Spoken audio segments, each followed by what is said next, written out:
Do they implode, or do good people get together and force the implosion? A democratic coalition, when it pulls together, when it pulls its resources together for a single common goal, is unbeatable by any autocrat. Because they're always going to be better. And the reason they're always going to be better is because they're better at harnessing stuff, and they've got more checks and balances on that ultimate power and that direction in which way something's happening. Because someone like Churchill or Roosevelt, they were their own men, they knew what they were thinking, they had their own mind, but they were surrounded by people who gave them advice, who could say, oh, I'm not sure about that, or that's a really bad idea, or definitely not, or I think you might want to consider this. And they'd listen. Ultimately, they're making decisions, but they're still listening. An autocrat doesn't listen. An autocrat is surrounded by paranoia and suspicion at every single turn. So he's hearing what he wants to hear rather than reality, and that doesn't make you make good decisions. Welcome to Open Book. I am your host, Anthony Scaramucci.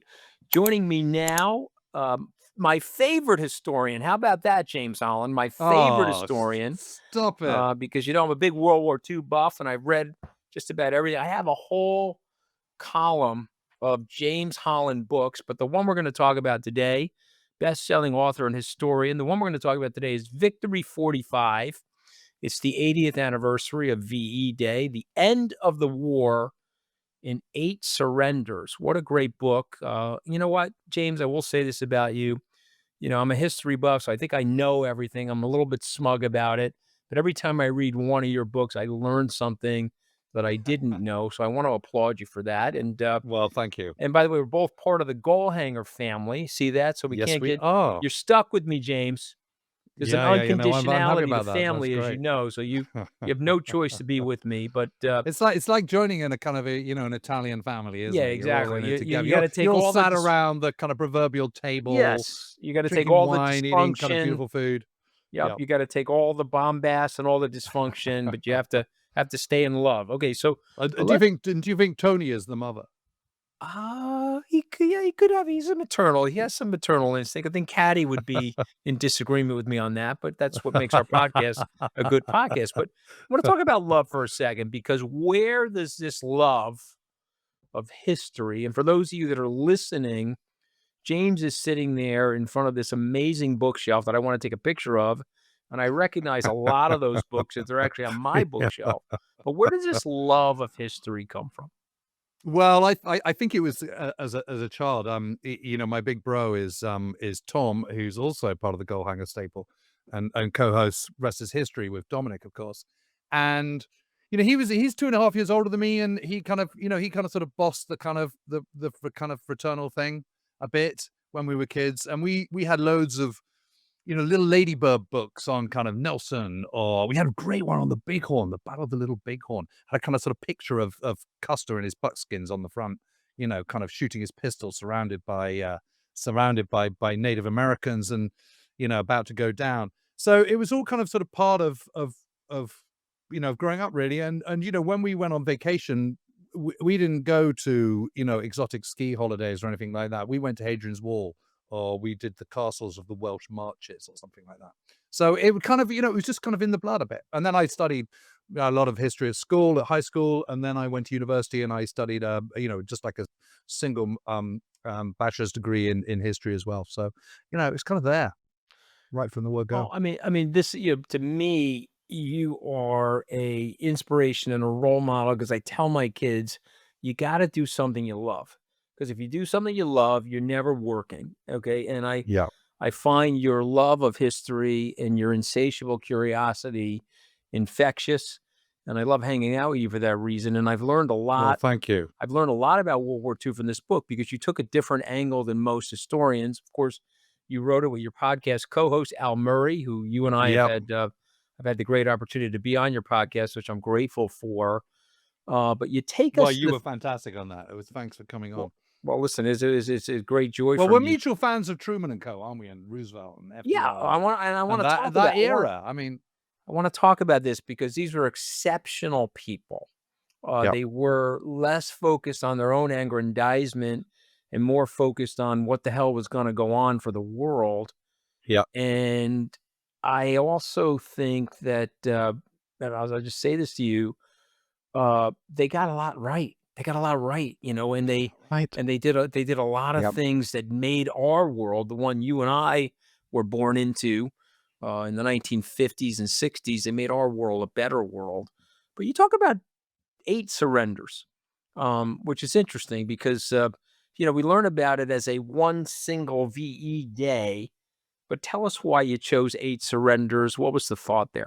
Well, actually, the whole thing was quite funny because years ago, like literally 20 years ago, I did a little TV program. It's my first little bit of ever I'd done of telly, and I did a little documentary about the end of the war in Europe. And what we realized when we were kind of researching that was that actually the one day where there weren't any surrenders was Victory in Europe Day, which is the 8th of May, 1945.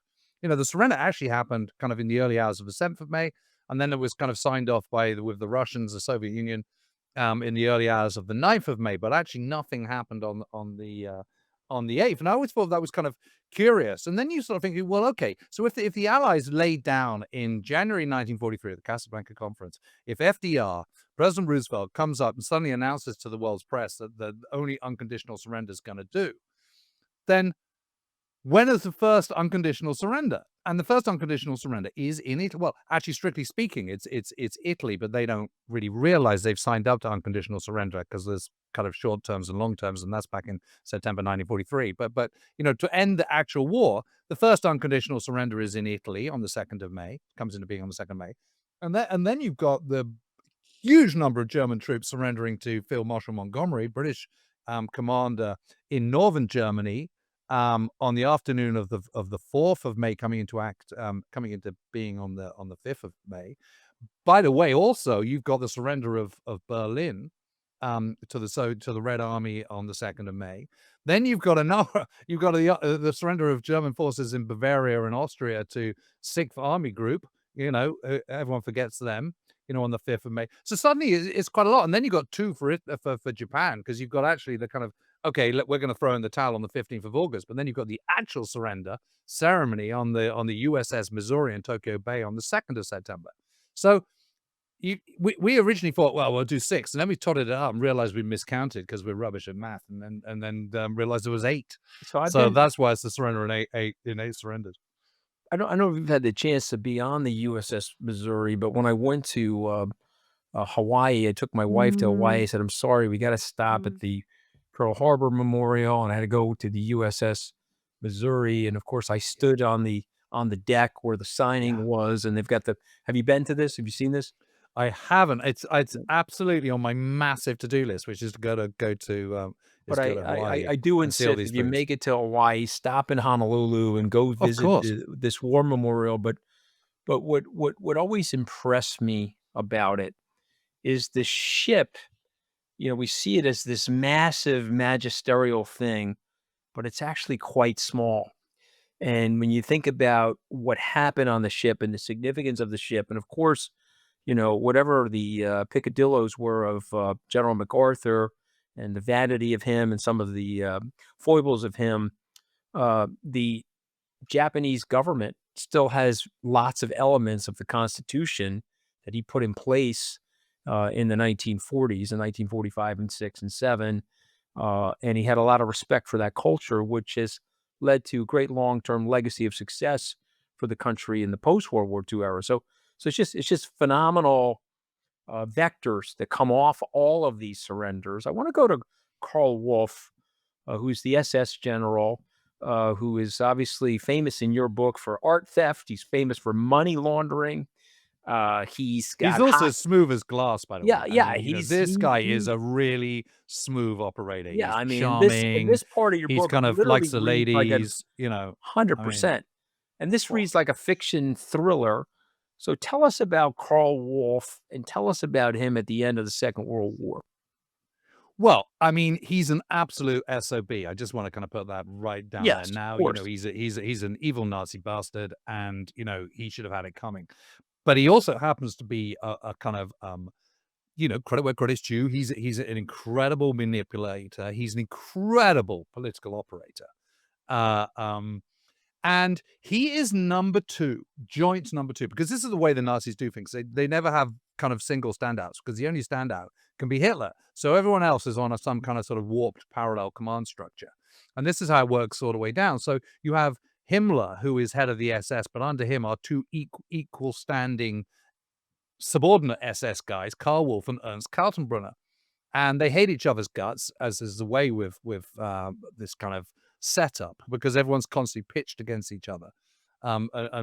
They're rivals for attention and positioning and all the rest of it. So of course they hate each other. But they're also very different. You know, Karl Wolff is German, and a kind of sort of jack about town.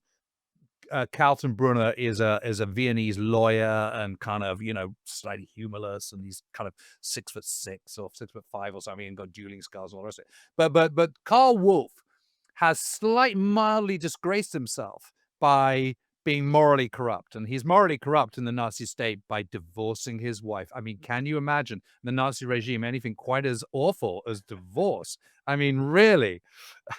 So anyway, so he's been banished from Hitler's headquarters to run the show in Italy. And although Mussolini has been he was deposed in July 1943, then imprisoned by the Italians. He's then sprung in September 1943 and put in charge of a puppet government in the north, the RSI, the Socialist Republic of Italy. It is Wolff running the show. Kesselring, Field Marshal Kesselring, is running the show on the ground in terms of the military stuff. Wolff is doing everything else. And he realizes pretty quickly that, well into 1944, that they're not going to win. And so suddenly all that kind of Nazi ideology bullshit that they've been really into, he's suddenly chucking that out with the dishwater and thinking, how am I going to save my neck? So he starts being very, very slack on partisans. He starts letting people strike in Milan and all the rest of it, not being too harsh, and showing what a lovely, decent, fair-minded guy he is, who kind of, at his heart, he just loves being decent, and all he wants to do is save lives and end the war. What he really wants to do, of course, is save his neck. So he pursues peace feelers with Alan Dulles, who I'm sure any upstanding American will have heard of, but he at the time was the OSS man in Bern in Switzerland. OSS later became the CIA director, was head of the Warren Commission. Yep, right, all of that. Yeah.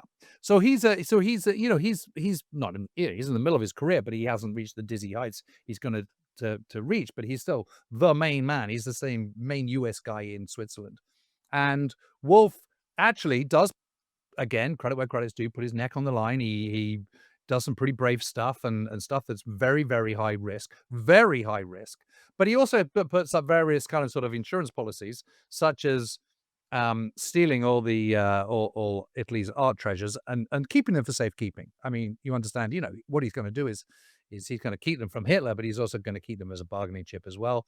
And doing various other measures to ensure that he gives himself the best possible chance of getting out of this horrible mess that the Nazis have got themselves into at the end of the war.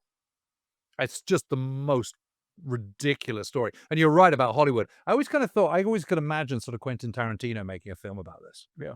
Well, I mean, look at the ugliness of it. There's listen, I want to test this on you. I feel like we often talk about the single man theory of history. Yeah. But I think that there's like a great man and a really bad man theories. Hear me out for a second. The American Revolution, lots of enlightened philosophers framed the Constitution. It's a set of very good men trying to come up with an idyllic protocol to prevent tyranny. At the flip side is Nazi Germany. You have these homicidal maniacs that get together, actually take over a sovereign nation, and they work together to corrupt each other. I always tell my kids, hey, you're the weighted average of the 5 people you hang out with. Think of who Hitler was hanging out with, okay? Evil personified, but he's hanging out with guys like this, and he's hanging out with Goering and Himmler and all these different characters that we see on the stage, Goebbels, etc. So I guess the point I'm making, though, is, do they implode? Or do we good people get together and force the implosion? Meaning, good people get together and force the implosion. That's what it is ultimately, right? Because look at what's going on in Russia. Look at what's going on in other authoritarian states. Okay, this is my, and I'll be interested to see your take on this. This is my theory. So I slightly believe in big man theory, because I think without Hitler, I don't think there would have been the Nazi regime. I don't think that was inevitable. There might have been a communist regime in Germany, could have been any number of different scenarios. It could have become a dictatorship effectively. They could have cancelled democracy. But Hitler is absolutely the motivating icon around the Nazi movement, and Yeah. I can't see it happening without him. But with him, suddenly all these other weasels come out of the shadows. In terms of the Allies' ability, okay, this is my theory. I think a democratic coalition, when it pulls together, when it pulls its resources together for a single common goal, is unbeatable by any autocrat, because they're always going to be better. And the reason they're always going to be better is because they're better at harnessing stuff, and they've got more checks and balances on that ultimate power and that direction in which way something's happening. Because, you know, someone like Churchill or Roosevelt, they were their own men. They knew what they were thinking. They had their own mind, but they were surrounded by people who gave them advice, who could say, oh, I'm not sure about that, or that's a really bad idea, or definitely not, or I think you might want to consider this. And they'd listen. Ultimately, they're making decisions, but they're still listening. An autocrat doesn't listen. An autocrat is surrounded by paranoia and suspicion at every single turn. So he's hearing what he wants to hear rather than the reality. And that doesn't make you make good decisions. Yeah. Now, you can be strong enough to kowtow your enemies, but when you pull together, you're going to be stronger. And this is CF, the situation right now. If Europe pulls itself together, there's 780 million people in Europe. You know, we've got some of the greatest minds. We've got huge amounts of money. We've got all the resources. We've got access to the world's oceans. We've got everything you could possibly want at our fingertips. All we need is a bit of charisma, a bit of leadership, a bit of pulling together, a bit of glue, a bit of shared vision, and to snap the kind of people of Europe out of their complacency that everything's going to be fine, because it's not if we don't do something about it, but it will be if we. Why does it take us so long, though? Why does it take us so long? Because it always does. Because we're complacent. You know, there's that Right. great line from Maynard Keynes, you know, who's writing about the economic consequences of the Versailles Treaty. He's writing this book in 1990s. He's just despairing at the kind of peace treaty that's being pulled together following the catastrophic First World War. And he goes back and he goes, just consider, you know, you're a reasonably well-to-do guy living in London. You can telephone your mates. You can eat pretty much anything you want from all around the world. You can travel in a way that's more simple and quicker than it's ever been ever before in mankind. You know, the world just seems full of possibilities. And you cannot imagine for a minute that this progress is this steady progress is ever going to end. And then suddenly it's August 1914. And the catastrophe hits the world, and, you know, all the rest of it. You have the First World War, and, you know, millions dead, and the catastrophe of the early part of the 1920s, and wheelbarrows of money, and all the rest of it.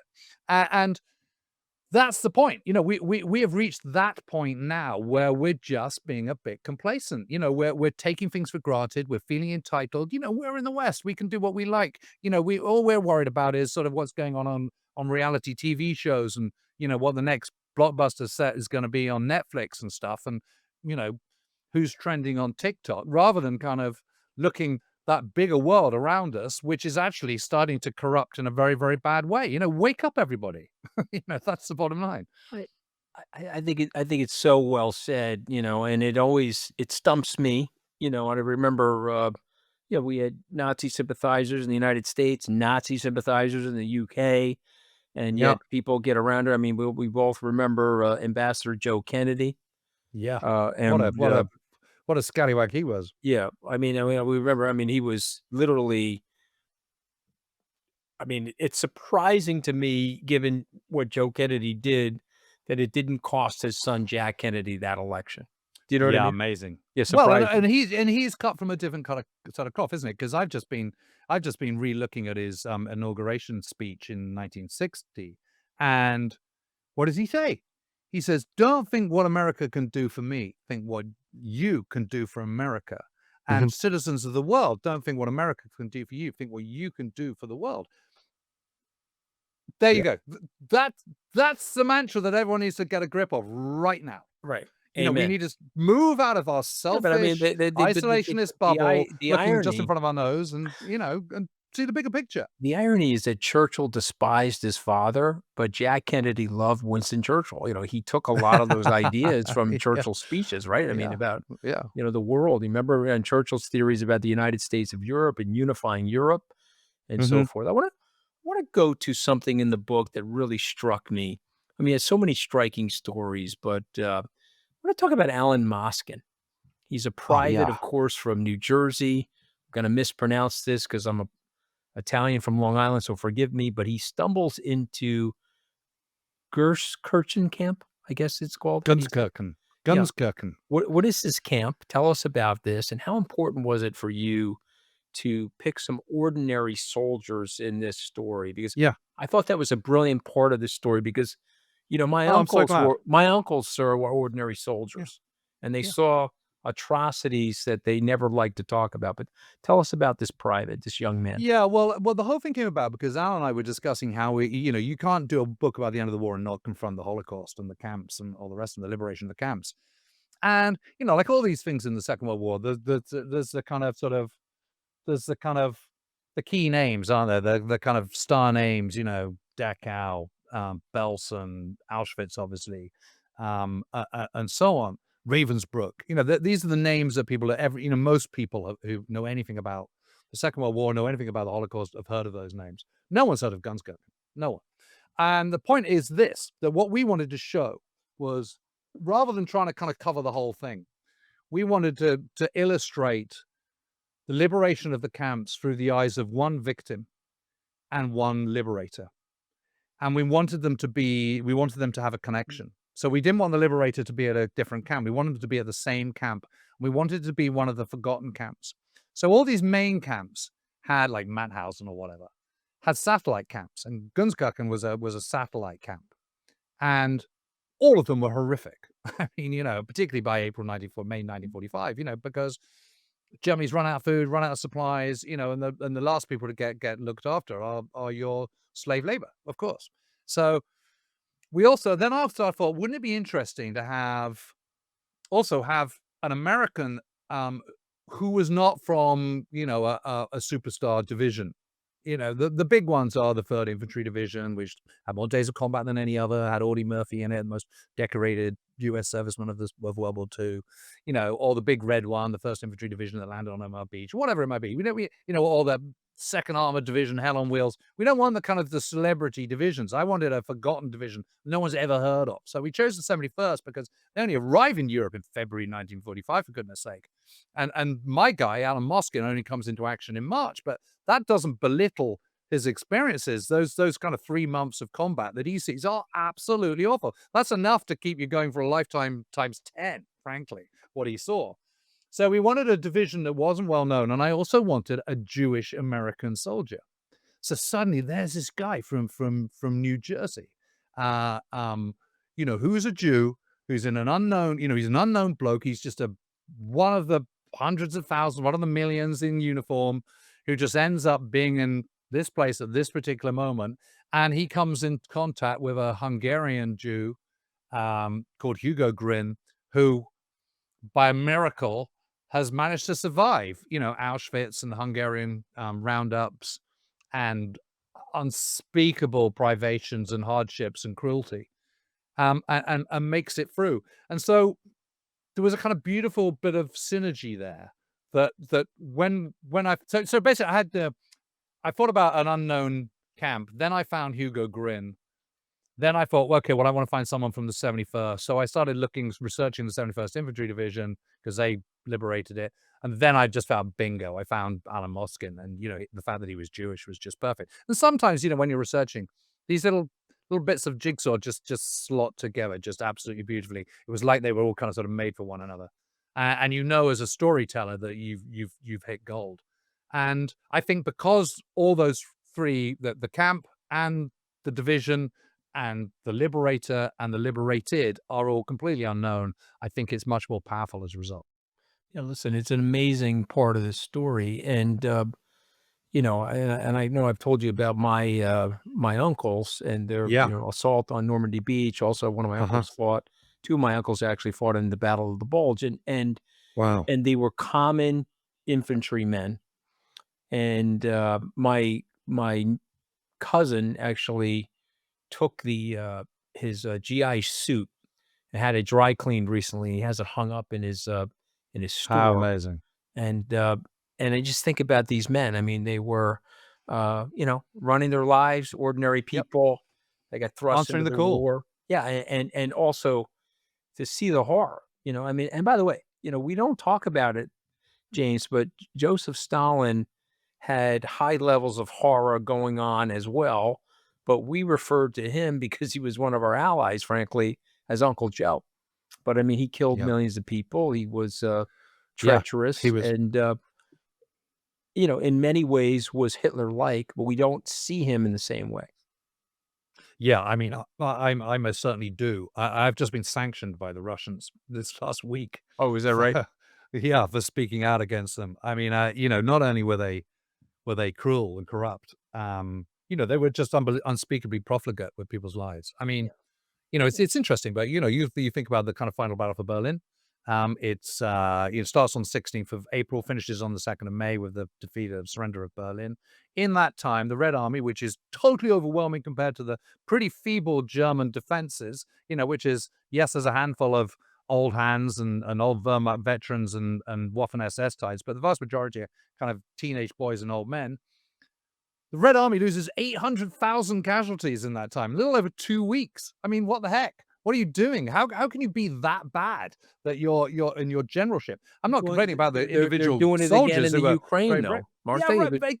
Exactly. They're doing the Nothing has exact same changed. thing that they did then. They're Exactly. just throw the people out there, Yeah. cannon fodder, Totally. obliterate the people. Yeah, the You know, cruelty is unspeakable. It's unspeakable. it's horrific. But I just find listen that I'm always learning something in your writing. Unfortunately, I only but we this is a goal hanger podcast now. By the way, I don't know if you know that, but Open Books I Goal didn't know Hanger, that. we have it limited to 30 minutes. So I've got to. Unfortunately, You got to stop. I got to push ourselves to the end here. But I want to bring up 5 words that Holly and I, my producer, put together from the book. And what we'd like you to do, James, I'm going to say the word, and I want you to come up with your first impression and give me a few sentences. Okay, you ready? Go on. Yeah. I say the word Germany. You say what? What, in terms of 1945? Yes, 1945. I say absolute delusion. I mean, the delusion of the high command at the end is a tragedy. I found it just breathtaking how stupid, deluded, cruel the leadership that took over once Hitler shot himself was. I mean, have these guys not learned anything over the previous 6 years? I mean, 𝗕ance, 𝗕itl, all these guys, they're just, I mean, Well, what I were mean, they doing? Keeping but it going till the 8th of May. I mean, 7th of May. I mean, it's crazy. but also the people, sir. I mean, if you look, Hitler's approval rating in April of 1945 still in the mid 40s. I mean, it's just It's sort of incredible. crazy, right? I mean, just It's incredible. Well, that's so brainwashing for you. I yeah, mean, exactly. the world is littered with instances of large numbers of people falling for complete bullshit and believing stuff. I'm well aware of that, sir, and the contemporary aspects of that as well. Okay, Right. And this is why the study of history is so important, because it can teach us stuff about today and yeah, help us in the future. exactly. Let's go to Japan. Right. I say the word Japan. You say what? Fuck. I say yet more delusion. I say delusion and tragedy. I know I'm cheating by having 2 words. Again, these guys at the top, they've just got themselves into a god almighty mess that they're not willing to confront. They're not willing to have a realistic exit clause. It's kind of all or nothing. And this kind of warped nonsense that somehow suicide is better than defeat, or this sort of warped notion of honor is just bonkers. No, And it's crazy. even after the first atomic bomb on Hiroshima, they're still faffing around, kind of refusing to throw in the towel and not even believing it's an atomic bomb. I mean, it's just crazy. And the amazing thing about it at the very end, of course, is it's the only unconditional surrender that has a condition, which is that the emperor stays, and I think he stays till 1989 or something. Yeah, I mean, no. He was absolutely with George extraordinary. Herbert Walker Bush in 1989. But MacArthur saw that, though. He understood the cultural tenet of that. Yep. And the need for that. And again, Yep. all of MacArthur's complexity, all of his vanity. And if you go to Japan today, they don't even talk about MacArthur. He's been deleted from their history books, but Yeah. he is a seminal figure in the foundation He's a great man. of a prosperous Japan. Let's go to Italy. Yep. I say Italy, you say I what? say, Oh, well, Italy, I say, but that is where tragedy really, really needs to play its part. I mean, I've done so much work on the Italian campaign. I've spent so much time with Italian veterans. Italy at the end of the war is that there is a glimmer of hope for Italy, I think. But the tragedy that befalls Italy. I read a book about the last year of Italy's war some years ago, and I called it Italy's Sorrow.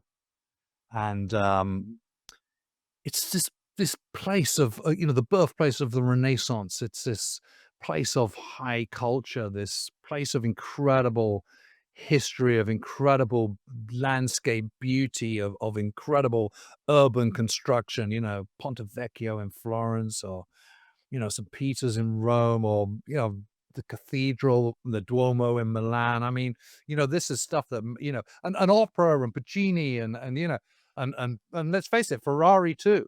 It's this amazing country, and yet what befell it in the Second World War was this sort of terrible, terrible tragedy, and it makes my heart bleed every time I think about it, because I'm a massive Italophile. I love Italy. Yeah, I, well, you know, listen, I, I I mean, need no, it's my ancestry. My of my course, grandparents were brokenhearted about where Italy landed in that war, yeah, yeah, obviously you and I know the foibles there. And again, deranged leadership leads yeah. to horrific outcomes. But again, look what happens to Italy by the second half of the 1950s into the 1960s.